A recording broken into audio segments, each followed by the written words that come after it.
Pertemuan antara Megawati dan Prabowo tinggal mencocokkan waktu antar keduanya. Namun apakah pertemuan ini akan membawa rekonsiliasi antara PDIP dan Gerindra?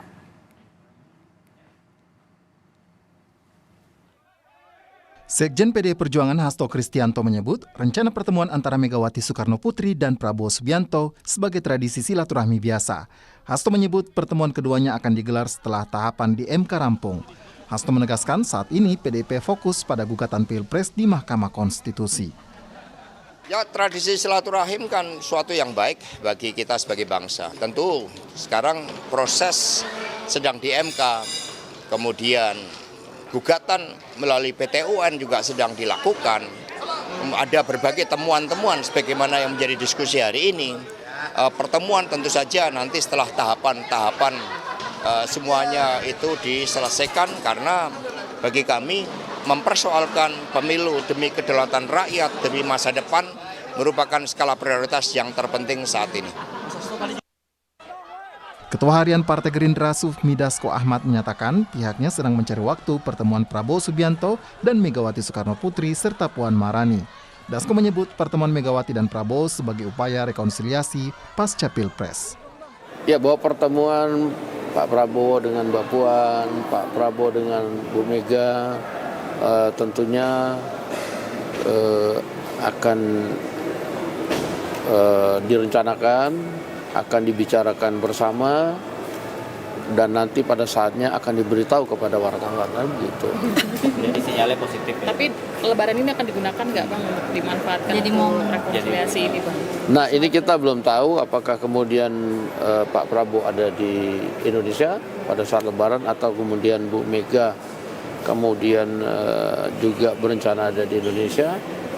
Nah, sehingga apakah dalam momen Lebaran ini yang dibuat pertemuan atau pada momen lain, nanti juga wartawan kita akan kasih tahu. Wakil Presiden terpilih Gibran Rakabuming Raka menyebut masih menanti perkembangan terbaru mengenai rencana pertemuan dua tokoh yang pernah bersatu dalam Pilpres 2009. Kalau sudah ada kepastian kami kita dekat Lebaran ini ya? Ada kemungkinan pertemuan di Solo, Mas? Di mana? Pertemuannya di Solo atau siapa? Pak Prabowo dan Mega. Kok di Solo? Enggak ya? Ya enggak. Ya? Soal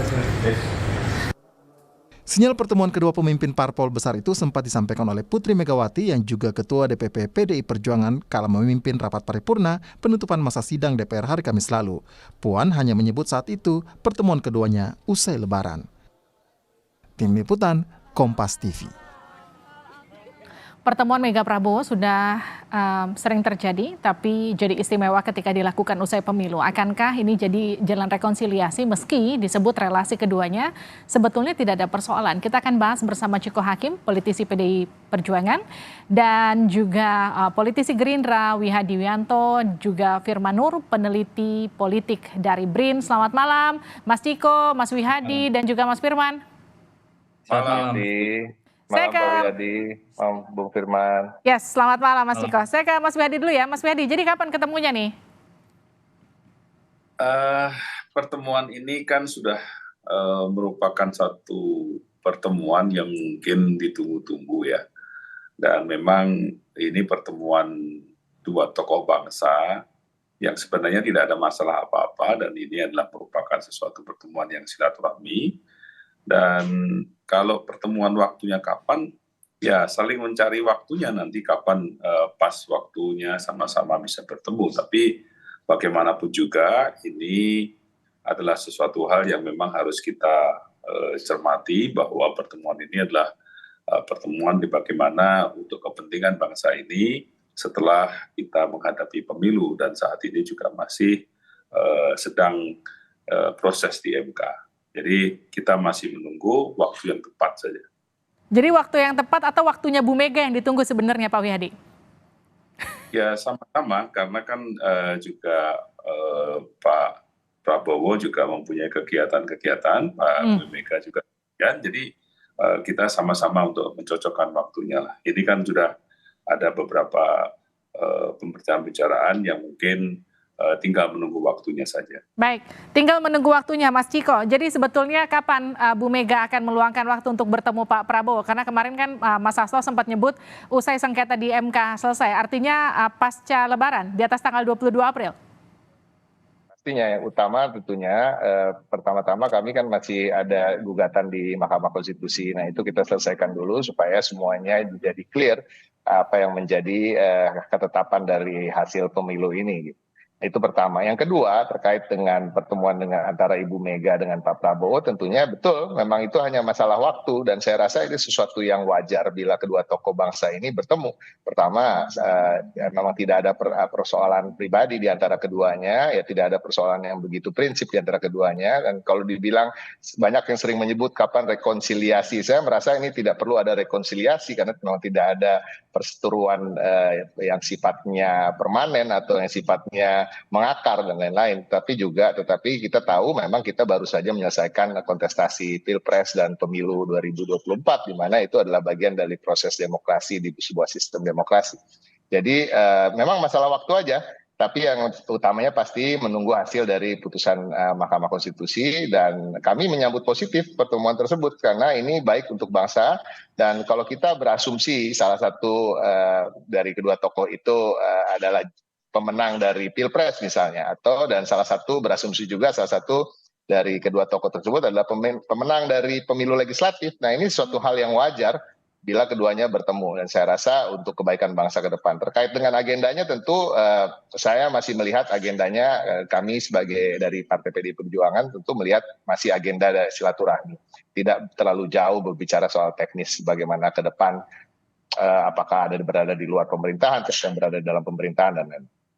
Jadi kalau menurut Mas Ciko ini agendanya masih silaturahmi biasa. Saya ke Mas Firman. Mas Firman, rasanya kalau kabarnya gini, bukan berarti kalau yang sebelah bilangnya rekonsiliasi, kalau Mas Ciko bilang ini silaturahmi biasa. Nampaknya nggak ada yang biasa kalau politik ya, Mas Firman ya. Apalagi ini pasca pemilu, kita cuma bisa bicara soal rekonsiliasi apakah ujungnya akan berakhir menjadi rekan sekoalisi ataukah menjadi oposisi. Bukankah begitu Mas Firman? Iya, politik itu selalu menarik dan apapun masih bisa terjadi. Namun juga politik bisa dilihat dari track record yang tengah terjadi saat ini. Kalau kita perhatikan memang ke depannya ini akan ada suatu dialog yang sangat menarik, yang sangat perlu kita apresiasi.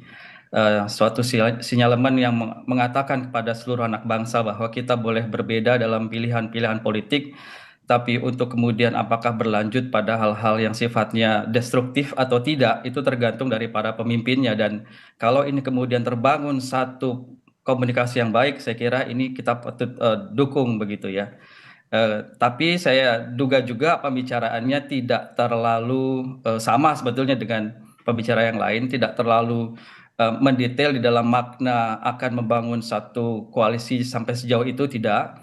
Karena walau bagaimanapun nuansa kebatinan pertarungan Pilpres ini masih cukup hangat dan kita bisa lihat bahwa PDIP adalah salah satu motor yang manuvernya tidak tanggung-tanggung menurut saya dibandingkan partai lain untuk membuktikan adanya problem di dalam pemilu ini yang justru menurut kubu Pak Prabowo berjalan dengan smooth, dengan baik-baik saja. Jadi ada satu perbedaan pandangan politik. Namun saya kira kita juga harus perhatikan adanya sebuah kedewasaan bahwa oke lah kita berbeda di dalam melihat jalannya pemilu kali ini, tapi untuk urusan kepentingan dan keutuhan bangsa, saya kira apapun masih bisa ditempuh termasuk membangun komunikasi tingkat tinggi di antara keduanya yang memang juga betul bahwa sejauh ini memang tidak ada satu problem yang mendasar antara Pak Prabowo dengan Ibu Mega, antara PDIP dan Gerindra. Saya kira demikian, Mbak. Mas Firman, tapi kan PDIP sebelumnya lewat Mas Hasto ya sempat menyebut mereka siap jadi oposisi. Peluangnya gimana kalau Anda analisis Mas Firman? Tapi jangan dijawab, kita akan lanjutkan perbincangannya usai tayangan berikut. Kita lanjutkan Sapa Indonesia Malam masih bersama Ciko Hakim, politisi PDIP, masih juga bersama politisi Gerindra, Wihadi Wianto, juga Firman Nur, peneliti politik dari BRIN. Mas Firman, saya lanjutkan. Jadi kalau Mas Hasto sebelumnya sempat menyatakan siap jadi oposisi, menurut Anda peluang jadi oposisi atau rekan sekoalisi itu seberapa besar? Ya, kalau dilihat dari gelagatnya tampaknya jelas. Saya tadi bilang bahwa PDIP salah satu partai yang tidak tanggung-tanggung ya di dalam menunjukkan bahwa pemilu ini bermasalah karena menjadi inisiator bagi hak angket, kemudian berkiprah sebagai pemohon dalam sidang MK dan kemudian belakangan mengajukan gugatan di PT UN. Saya kira sejauh ini hanya PDIP yang menunjukkan hal itu.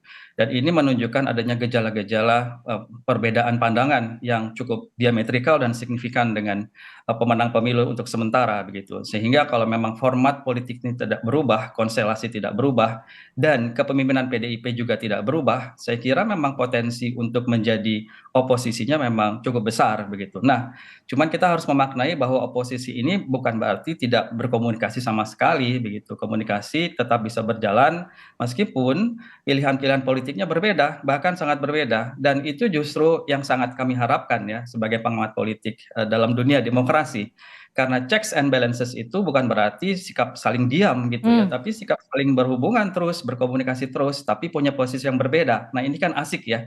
Jadi tetap punya prinsip, punya standing position masing-masing, tapi keduanya sama-sama dewasa gitu untuk saling menghormati dan saling membangun komunikasi untuk kepentingan bangsa. Saya ke Mas Wiyadi. Mas Wiyadi, kalau merujuk dari pernyataan Pak Prabowo di hari pemungutan suara pasca quick count, Pak Prabowo kan mengatakan bahwa kita akan merangkul semua. Apakah kemudian arti pertemuan Bu Mega dan Pak Prabowo ini juga akan ada ajakan gabung koalisi dan juga tawaran-tawaran dari Gerindra ketika nanti mau diajak berkoalisi, Mas Wiyadi? Ya, seperti yang sudah kita dengar bersama, bahwa memang Pak Prabowo akan mengajak kepada seluruh elemen bangsa ini untuk membangun bangsa ini. Jadi ini adalah ajakan untuk seluruh bangsa, di mana kita setelah selesai pemilu, setelah kita selesai berkompetisi, kita selesai, nah waktunya kita membangun negara, kita bersama-sama membangun negara. Nah ini seluruh elemen yang dulunya mungkin berseberangan atau mungkin yang dulunya tidak satu jalur, kita semuanya sekarang sudah selesai dan kita membangun negara ini. Nah, permasalahan oposisi atau mungkin tidak oposisi, ini semuanya mekanisme ini nanti kan tentu akan dibicarakan mengenai masalah ini. Tetapi jelas dalam hal ini bahwa pertemuan dengan Pak Prabowo dengan Ibu Mega ini adalah pertemuan dua tokoh bangsa yang berkompetisi berbeda pasangan, tetapi kemudian setelah selesai tentunya perlu ada sesuatu persamaan persepsi dan sama-sama untuk bagaimana membangun bangsa ini. Jadi ini adalah suatu sebenarnya narasi yang ke depan bahwa kita secara positif.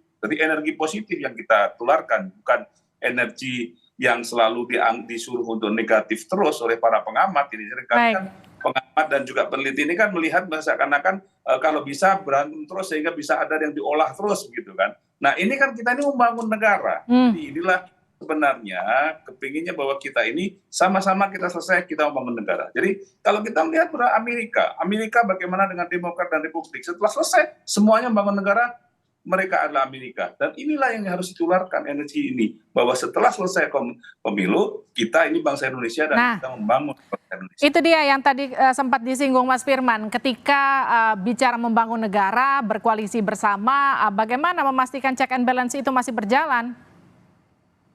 Checks and balances itu tetap harus dijalankan dan itu adalah ada di legislatif. Dan legislatif ini kalau kita melihat komunikasi legislatif ini bahwa ada partai-partai, ada yang tidak setuju dengan pemerintahan dan program pemerintahan itu selalu disampaikan dalam checks balance di DPR. Kalau kita melihat situasi bagaimana rapat-rapat di DPR itu program pemerintah tidak begitu saja. Tentu ada yang namanya kritik kepada pemerintah dan udah perbaikan, bukan berarti bahwa menentang program itu tidak menjalankan, tetapi memberikan perbaikan, memberikan usulan untuk perbaikan itu selalu dilakukan dan itu ada di legislatif. Dan disinilah checks and balances itu kan sudah diciptakan antara eksekutif dan legislatif. Jadi saya kira ini adalah suatu mekanisme yang sudah ada dan ini di sistem pemerintahan sudah berjalan dengan baik. Baik.